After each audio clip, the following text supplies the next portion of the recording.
In that place, at that time, the brutal murder signifies the peak of mankind's evil. The peak of evil done by mankind. Evil done by mankind. That one is its peak.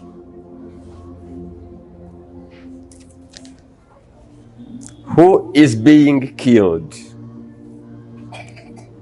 Imam Hussein, grandson of Prophet Muhammad. Who is killing? Not the Romans, not the Hindus, not the Christians. Who is killing? Muslims. Muslim slaves? No.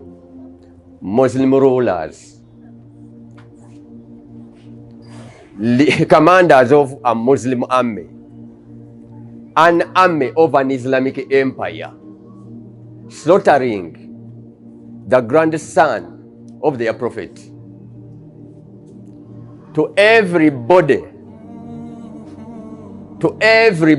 with his senses. Because you see, when I talk in the framework of religion, there are people who religion sends to commit acts that are insensible, to believe in doctrines that are insensible. That's the nature of religion. You get me? Yeah, religion can send somebody to believe in insensible things. And that's what they said. Somebody said that a din of yonul mujtama, religion is opium of society. Somebody comes, explodes, detonates his explosions here and kills all of them. And he believes he's going to paradise. That's what religion tells him. To kill himself and others. That is opium of society. Njaga. That's how religion can be very, very dangerous when it's not well taught. So unless, as in the framework of religions, but if it is a sensible community, nobody will believe that the people who murdered Hussein really belong to Muhammad's Ummah. A sensible society cannot believe it. That Muslims killing grandson of their own prophet. When I hear that, and I see you coming, I just run away. If you can kill Hussein, who can be spared? Can I be spared? I just run away from you. And I will never accept anything from you. Anything.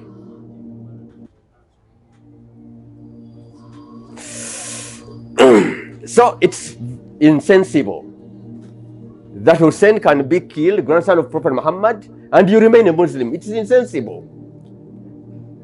But because religions are full of insensible things, that's why it is tolerated.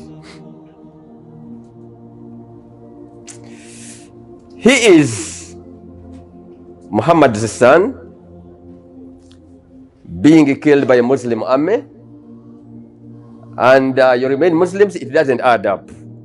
Like he said, you are yearning for paradise, and Muhammad you follow said, pointing at Hussein, this is the key. Said Shabab Ahl Jannah. Hassan and Hussein are the leaders of the youth in paradise. And you do everything, you spend millions of shillings to Hijjah, the path to Jannah, fasting and so on, yearning for Jannah. And this is the leader, he owns the key to paradise. It doesn't add up. Why are you wasting your time and money? When this one is the key to what you are yearning for, you murder him and you still expect to find it easy? I don't subscribe to such nonsense of wasting time when I break the key and then think that I will get into the other space. I cannot. This is Hussein, whom Prophet Muhammad assembled together with Ali, his father, Fatima, his mother, and his older brother Hassan, for cursing invocation. If Prophet Muhammad was on the wrong and falsehood, then Hussein was the first to die, because in that assembly he was number one. He was in front of the line. And the Christians looked at Hussein. They recognized how important he was. They looked at his beam of light. They saw it and said, no, we are not proceeding. We are not proceeding with invoking the curse. If we do it, the priests, there were 60 priests who had visited Prophet Muhammad in Medina. 60. They talked to each other and said, we cannot risk the survival of Christianity under the sun. It will perish if we attempt doing it. They looked at Hussein.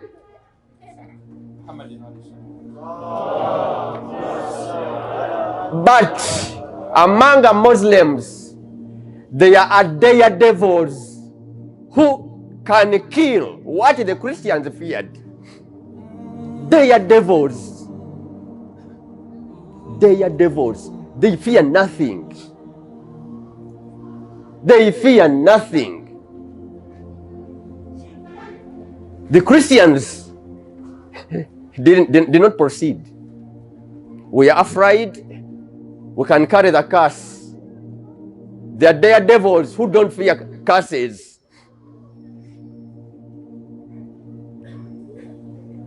Because they are devils. A devil doesn't fear a curse.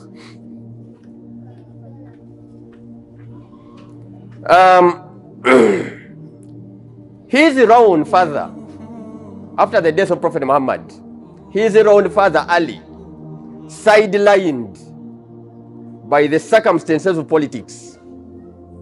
Circumstances of politics after the death of Muhammad sidelined Ali. A Christian delegation came from Constantinople in the Eastern Roman Empire, visited Medina to ascertain whether Muhammad is a true prophet. They found him dead. They had 6 questions to be answered by Prophet Muhammad, and they asked for his successor. Who is he dead? Yes. Who had succeeded him? We have some questions. The man who politics brought up on the throne after Muhammad declined or failed to answer the question, even one question. His right-hand man, Umar bin Khattab, also, because he knows where he stops in knowledge. Then he opined to his friends, we call Ali. Okay, we have our own limitations, we call Ali. But they succeeded in assuming political power. Then Ali came. We are coming from Constantinople. We are priests. We are this. We had come to ascertain whether Muhammad was authentic prophet, but he's dead. But they have called you, and you are young, relatively younger than them, than these two gentlemen. You are younger. We don't know whether you will manage. He said, we are this and that. Who are you? Then Ali bin Abi Talib. You are seeing Ali. He said, in the Old Testament,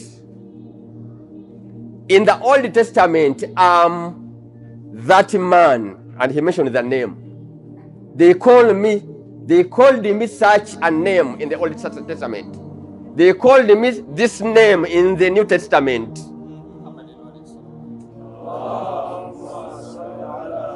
The Christians The Christian priests went down onto his feet and kissed him. Kissed the feet of Ali, whom the Ummah sidelined. The Ummah, this Ummah of Muhammad failed to recognize its diamonds. And you go with all the rubbish. You throw away the diamond, you pick the rubbish. This is the Ummah of Muhammad. Christians kissing the feet of Ali, whom he sidelined.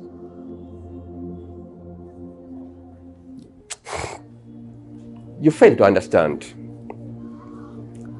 Ali and Hussein are referred to in Western books, the Western writers, as unsuccessful princes during their lifetimes. During his lifetime, he was unsuccessful prince, because they belong to Muhammad's family. That's what they refer to them as prince. Unsuccessful prince and unsuccessful prince. But we have never seen people, in addition to Jesus Christ, who were unsuccessful in their lives, but successful after their death. Like Jesus Christ, Ali bin Abi Talib, and Hussein bin Ali.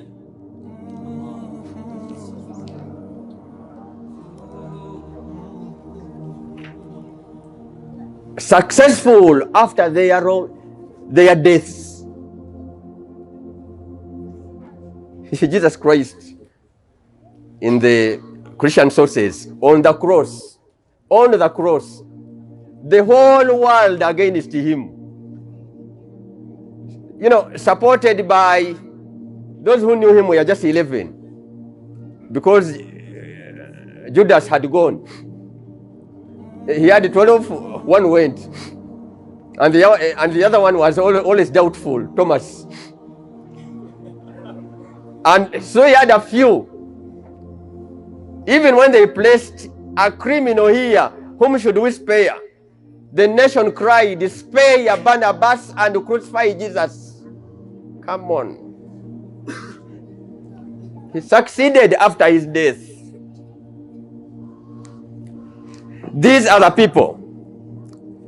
Somebody, when Che Guevara, one of the greatest freedom fighters last century, Che Guevara, the one who, and Fidel Castro, who led the Cuban revolution, and he came to Congo to help them, but he found them foolish and he went back. He was killed in Bolivia, also fighting for freedom, not in his own country, but beyond the boundaries of his country, fighting for freedoms of other people. When he had landed from Congo, somebody took a picture of Che Guevara and showed it to him.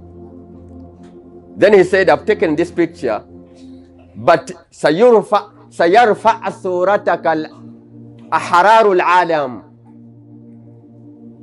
The free men of the world will always lift and raise your photo, this one.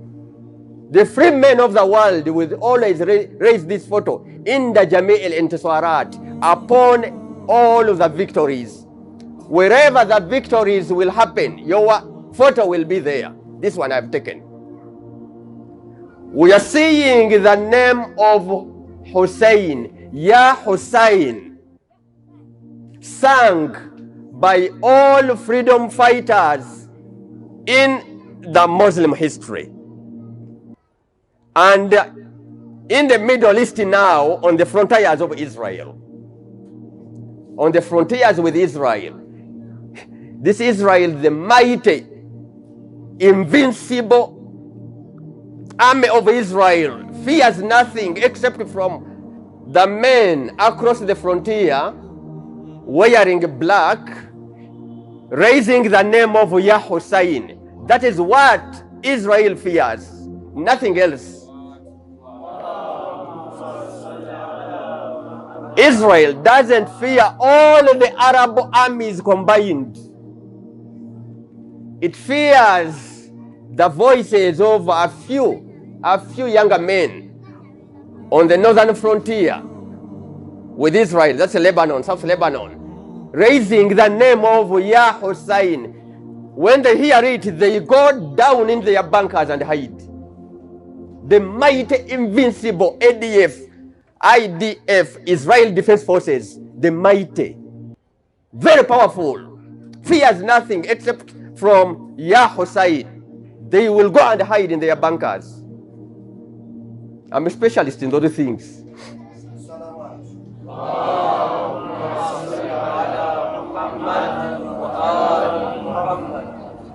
Therefore, as I finish, we don't have the time. What I hate is inconsistencies. Me, in my life, I hate inconsistencies. Me, I don't want to pray, and the prayer, the logic of prayers is tanha anil fahsha wal munkar. When you pray, you will not commit falsehood. You will not do all these vices. Me, I fear to be inconsistent. I pray, and I go and I wrong other people. I feel my prayer was useless. You get me? Then I feel it was useless because it has to ban me from committing all these vices. Otherwise, there is that inconsistency. I said to my students, the day I will find myself as eager to harm anybody, then I will not pray. Because it becomes useless. I don't want to cancel out my own prayer. If it is going to be cancelled in the next 5 minutes, I don't pray, I don't do it then. I don't want to be inconsistent with the intentions, with the outcomes of any certain performance. I fear to sing the name of Hussein here, who died for freedom, who died fighting falsehood. Then the next few minutes before the coming of another Ashura, I wrong all the people. I harm everybody. Then this symbolism was nothing. This one was nothing to me. I learned nothing from it. There are lessons to be learned from here. Lessons. So if you violate what you have learned from here, then our coming here becomes useless. Our coming here becomes useless, having learned nothing. We should be just to everybody. We should stand against injustice, falsehood and vices, and immorality.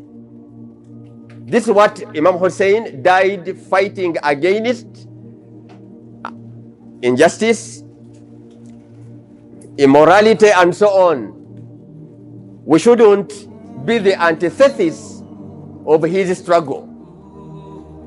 Injustice will break up the mightiest empires. Injustice. With injustice, nothing will survive.